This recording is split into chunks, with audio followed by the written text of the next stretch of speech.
সুলাইমান আলাইহিস সালামের সময় একটা পাখি আছে সুলাইমান আলাইহিস সালামের কাছে বিচার দিল একজন লোকের বিরুদ্ধে যে আমি সব সময় বাসার মধ্যে ডিম পাড়ি, ডিম পেড়ে সকালে আমি খাবারের সন্ধানে যাই, এসে দেখি নাই আমার বাসার কাছে শুধু একজন মানুষে বসবাস করে, সে সব সময় আমার এই ডিমটা নিয়ে যায়। সুলাইমান আলাইহিস সালাম পাখির ভাষা বুঝতেন না, মাছের ভাষাও বুঝতেন, পোকামাকড়ের ভাষাও বুঝতেন।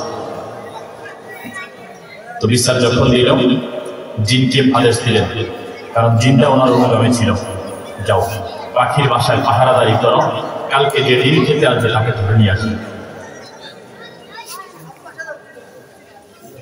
পরবর্তী দিন পাখি উড়াল দিল ডিম পেড়ে, ওই লোক আসলো, ডিম খেলো, আর দিবে জিন ধরলো, সাবধান নবী সুলাইমানের দরবারে চলো, তোমার ডাক পড়েছে। নিয়ে গেলে পয়গম্বর তাকে বুঝিয়ে দিলেন যে এটা পাখি, পৃথিবীতে খাওয়ার হাজার জিনিস আছে, তুমি এটা কেন খাও, এটা খেও না, যাও। পরবর্তী দিন পাখি ডিম পারলো, আবারও শিখাইল, নবীর কথা শুনলো না, পাখি আবার বিচারে নিয়ে আসলো, যে আপনার বিচারে রায় তো সে মানল না। এবার নবী একটু রাগ দিয়ে গেলেন, জিনকে বললেন কালকে যখন ও ডিমের মধ্যে হাত দিবে, এক চড় দিবা তাকে, এক চড়ে যেন অনেক দূরে যেয়ে পড়ে। জিন প্রস্তুত দায়িত্ব পালনে। পরবর্তী দিন গাছের গোড়ায় গিয়ে দাঁড়াইল, এই সোরা উঠবে, পাখি ডিম করে উড়াল দিল, সেও দিবে।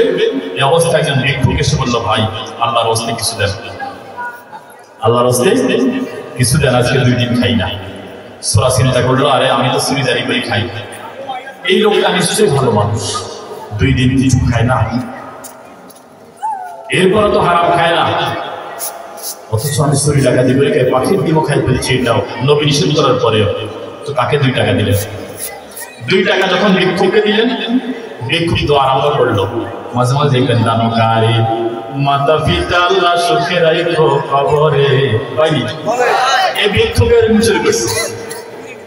ভিক্ষুক যখন শুরু করছে 2 টাকা পাই, জিন প্রস্তুত তাকে আঘাত করে ফেলে দিবে দূরে। এই অবস্থায় 2 টাকা পাই শুরু করছে দোয়া, আল্লাহ তাআলা 2 জন ফেরেশতা নাযিল করে দিলেন তাকে হেফাজতের জন্য।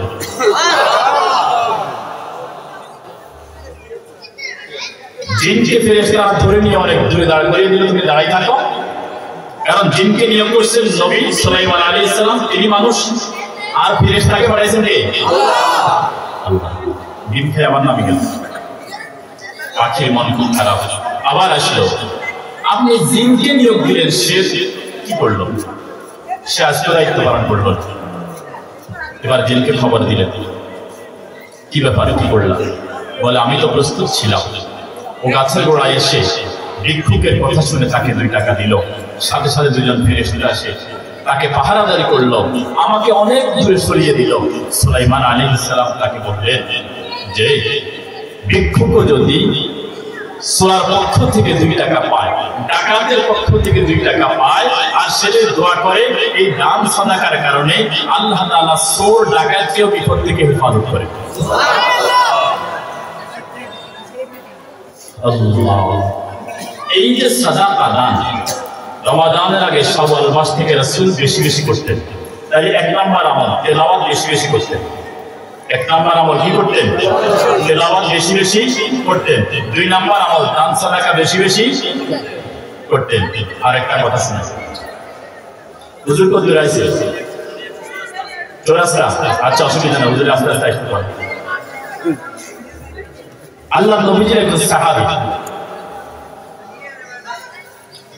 ওই সাহাবী চলার পথে একটা পাশে একজনের বাগান ছিল, বাগানের যে মালিক ছিল তার নাম হলো আবু লুবাবা। আবু লুবাবার খেজুরের গাছ রাস্তার উপর পড়ে গেল, সাহাবী তার জায়গাতে দেয়াল তুলতে পারছেন না, চলতে পারছেন না, এখানে খুব খেয়াল করে এই পাশে আবু লুবাবার বাগান, এই পাশে সাহাবীর বাগান। রাসূলের কাছে মিসাল চলে গেল, ইয়া রাসূলুল্লাহ এই রাস্তা ধরে আমি চলি, ঠিক এখানে চলার পথে তার একটা খেজুর গাছ বাঁকা হয়ে পড়ে আছে, আমি চলতেও পারি না, আমার জায়গা আলাদা করবো, দেয়ালও তুলতে পারি না। কথা কি বুঝে আসে? রাসূল তাকে ডাক দিলেন যে আসো, এই খেজুর গাছ যেটা আছে এটা কি তোমার? বলে হ্যাঁ। তো বলে যে খেজুর গাছটা তুমি ওকে দিয়ে দাও। বলে না, দিব না, এটাতে যদিও কাঠ হয়ে পড়ে যায়, এটাতে খেজুর অনেক বেশি ধরে। বলে তাহলে এটা বিক্রি করে দাও। বলে না, তাও দিব না। বলে এটা একটা আরো ভালো খেজুর ধরে তেমন একটা গাছ দিব। বলে না, তাও দিব না। তো এবার রাসূল বলেন যে তোমাকে আল্লাহ তাআলা জান্নাতে একটা খেজুর গাছ দিলে তুমি ওটা দিয়ে দাও। সুবহানাল্লাহ বলেন না? বলে না, দেব না।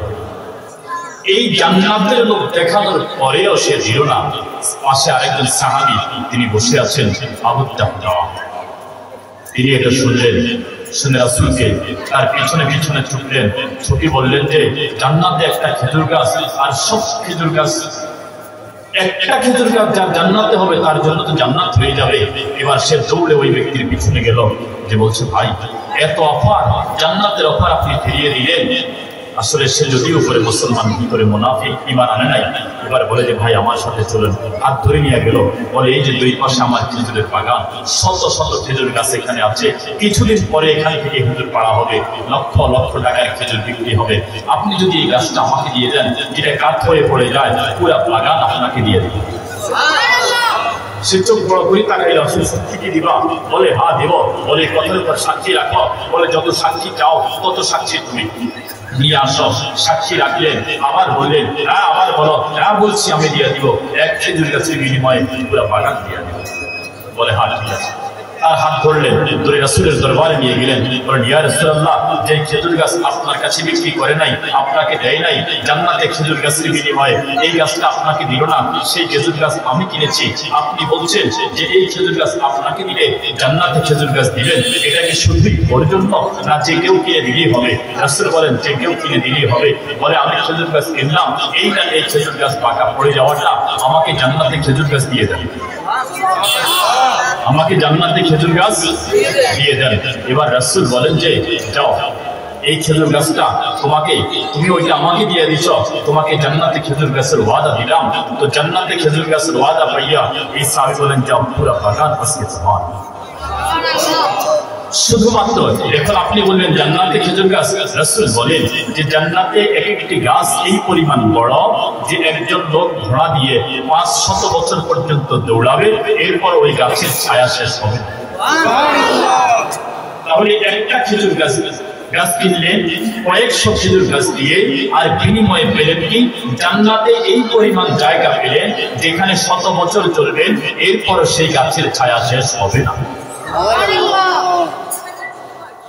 বাড়িতে গেলেন, বাড়িতে যাই, ওই বাগানের ভিতরে তার ঘর ছিল, স্বচ্ছ মিষ্টি পানির কুয়া ছিল, যেই কুয়াতে রাসূল আসা যাওয়ার পথে পানি পান করতেন, সাহাবায়ে কেরাম পানি পান করতেন। তার বসতি ছিল, ঘর ছিল। বাগানের সামনে তিনি গেলেন, গিয়ে হাত দিলেন, ও উম্মু দাহদা, দাহদার মা, উখরুজি মিন বাইতিকা, বাইতিকে তোমার ঘর থেকে বের হয়ে আসো, বের তুহা বিল জান্নাহ, এটাকে আমি জান্নাতের বিনিময়ে বিক্রি করে দিয়েছি।